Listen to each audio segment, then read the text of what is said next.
प्रियंका गांधी वायनाड में जिस तरीके की जीत उन्हें मिली है, ये कहा जाता है कि प्रियंका गांधी में इंदिरा गांधी की झलक दिखाई देती है, उसी लहजे में बात करती है, आयरन लेडी की तरह ही दिखाई देती है, क्योंकि उनका हेयर स्टाइल, उनके बोलने का तरीका भी बिल्कुल वैसा है। अब लोग ये भी कह रहे हैं कि भाई की चमक फीकी हो जाएगी और बहन ज्यादा चमक मारेगी, क्योंकि प्रियंका गांधी ने जो जीत हासिल की, जो रिकॉर्ड मत हासिल किए हैं वायनाड में, इसके बाद क्या राहुल गांधी बैकफुट पर आ जाएंगे? क्या जनता के, वायनाड की जनता के मन से राहुल गांधी की छवि थोड़ी सी फीकी पड़ सकती है और प्रियंका गांधी और भी ज्यादा चमकेंगे?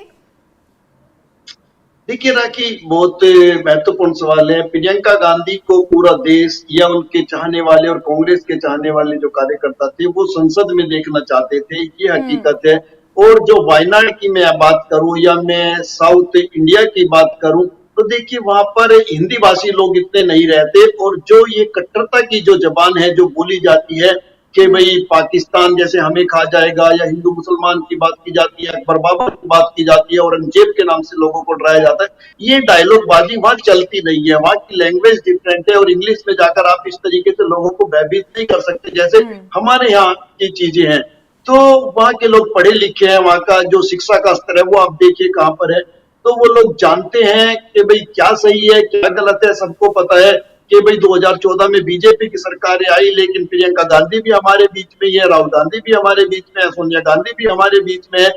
जो कहते थे ये हिंदुस्तान को बेच करके भाग जाएंगे, इन्होंने देश को लूट करके खा लिया है, वो न कहीं जेलों में गए न कुछ हुआ।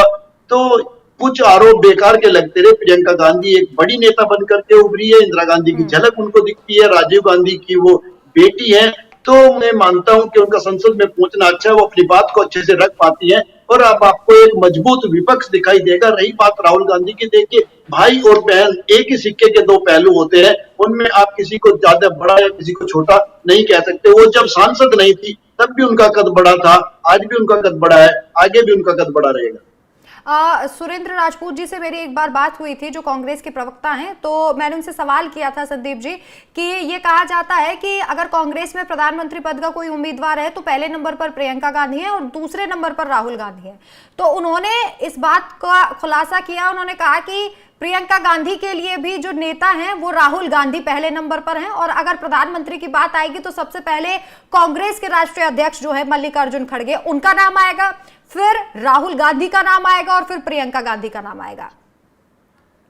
देखिए मैं आपको एक चीज बता दूं राखी जी, जिस तरीके से ये चीजें की जाती है, प्रधानमंत्री पद के लिए बात की जाती है या प्रधानमंत्री पद के साथ में राहुल गांधी का नाम जोड़ा जाता है, ये एक तरीके से सोची समझी राजनीति का हिस्सा है। टीवी चैनल से या कुछ मीडिया हाउसेज ये दिखाना चाहते हैं कि राहुल गांधी के इमेज को कैसे डाउन किया जाए। हकीकत ये है गांधी परिवार से, देखिए वहां पे आपने पंडित जवाहरलाल नेहरू को भी प्रधानमंत्री देखा है, इंदिरा गांधी को भी प्रधानमंत्री देखा है, आपने राजीव गांधी को भी प्रधानमंत्री देखा है। उसके बाद अगर वो मनमोहन सिंह को प्रधानमंत्री बना सकता है परिवार, तो वो खुद भी प्रधानमंत्री बन सकते थे, लेकिन वहां पर वो कभी भी प्रधानमंत्री की दौड़ में शामिल नहीं थे। ये पार्टी का काम है, पार्टी के राष्ट्रीय अध्यक्ष का, पार्टी नेतृत्व का काम है, कब किसे कौन सी जिम्मेदारी मिलने वाली है। लेकिन जानबूझ करके इस तरीके की राजनीति की जाती है, क्योंकि राजनीति में सबका अपना दौर होता है। जब कांग्रेस का दौर था तो कोई उनके आसपास नहीं था, आज दौर बीजेपी का चल रहा है, हालांकि बीजेपी डाउन आ चुके, गठबंधन की सरकार चल रही है। तो ऐसे में इस तरीके की बातें की जाना कि भाई प्रियंका गांधी प्रधानमंत्री पद की दावेदार है या राहुल गांधी प्रधानमंत्री पद के दावेदार है, सोनिया गांधी प्रधानमंत्री पद के दावेदार है, इनमें से कौन प्रधानमंत्री बनेगा कौन नहीं बनेगा, ये एक सोची समझी राजनीति का हिस्सा, ताकि उनका चरित्र हनन किया जाए। आपने देखा राहुल गांधी का पिछले 10-15 साल से मैं देख रहा हूँ लगातार चरित्र हनन किया जाता है, कभी उनके नाम के साथ कुछ जोड़ दिया जाता है, कभी उनको डाउन करने की कोशिश की जाती है, कभी ये दिखाने की कोशिश की जाती है कि इनके जो माइंड में दिवालियापन है, कभी कुछ मतलब लगातार उनका चरित्र हनन करने के लिए हजारों करोड़ रुपए खर्च किए जाते हैं। लेकिन आप समझ सकती हैं कि वो एक पढ़े लिखे पॉलिटिशियन है और वो लगातार उनका कद राजनीति में बड़ा होता गया है।